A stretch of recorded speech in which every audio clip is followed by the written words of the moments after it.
Ny faritanienina tateorina moa ny foronina ny faritra ny commune eninjato sy arivo zavatra rehetra vokarina amin'ireo toeran'ireo dia ny hetran'ireo aterina aty amin'ny Foibe. Dia mahantra daholo zany ny vondrom-bahoaka Tsinjaram-pahefana miaina amin'ny subvention. Ny lalàna moa efa matetika hoe ovana fa na misy ny fanovana lalàna amin'ny ankapobe satria misy fanatsarana ihany 2014-020 tsy mihoatra ny 500 ny budget ny fanjakana no ho an'ny faritra rehetrarehetra. Ka tiako zany mba azotsika tsara le izy mba tsy ho hisy zany ny fampifangaroan-javatra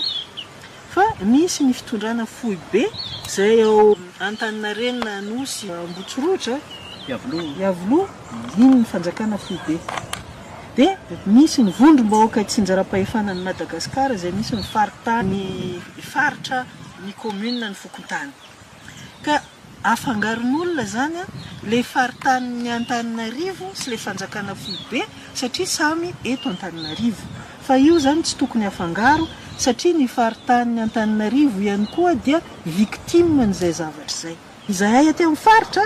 mahita hoe niadana be ry zareo Antananarivo satria amin'ny toerana iray no ahitana an'ilay 4x4 vaovao be da be. Fa tsara mba avahana hoe tsy ny Antananarivo rehetra akory misy an'io fa ny olombitsy zay migalabona tsy afangaro kosa amin'izay hoe mpandraharaha tsy miankina amin'ny fanjakana satria iny raha ohatra volan'ny tadiavina iny droany iny. Fa raha ohatra ka le fonctionnaire miankina amin'ny fanjakana zay fantatra tsara hoe ohatrinona ny karamany fa tsy tokony azo an'izany rehetrarehetra zany nefa ny fiainany hita maso fa migalabla amin'izany rehetrarehetra zany dia tonga dia mazava amintsika hoe ireo zany le olona mi-incarné an'le hoe Foibe ny fitondram-panjakana mihinana ny rehetrarehetra. Ka io zany le confusion mahatonga an'le zavatra mivoana lasa sanatria resaka ny foko eto Antananarivo manambaka ny sasany nefa io zany mba tiako ampifantarina ny mpiray tanindrazana hoe tokony avahana tsara fa tsy ny foko eto Antananarivo fa ny olona amin'ny Foibe ny fitondram-panjakana izay mifangaro ao daholo ny foko rehetrarehetra.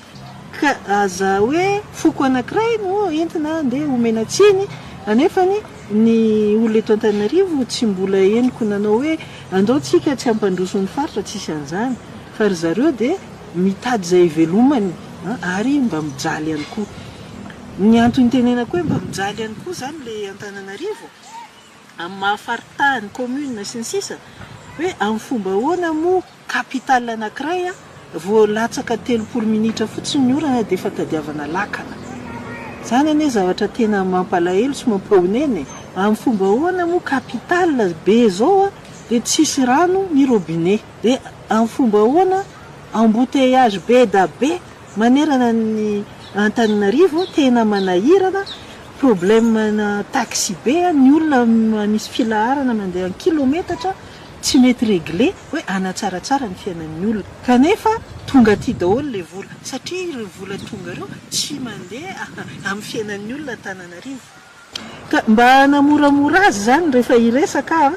dia za tsy hiteny hoe Foibe ny fitondram-panjakana aleo ataoko hoe Trimobe satria Trimobe mihinana zazakely ary Trimobe tsy refesy mandidy dia hafa ny Antananarivo ao anatin'ny faritany sy ny vondrom-bahoaka Tsinjaram-pahefana tsy ireo akory no hitakitsika zavatra fa ireo namantsika hitaky ireo ary tokony hiaraka hitaky amintsika hoe aiza ny fédéralisme hafa i Trimobe ilay takiana azy fitondram-panjakana Foibe amin'ny ankapobeny zany raha malaza azy.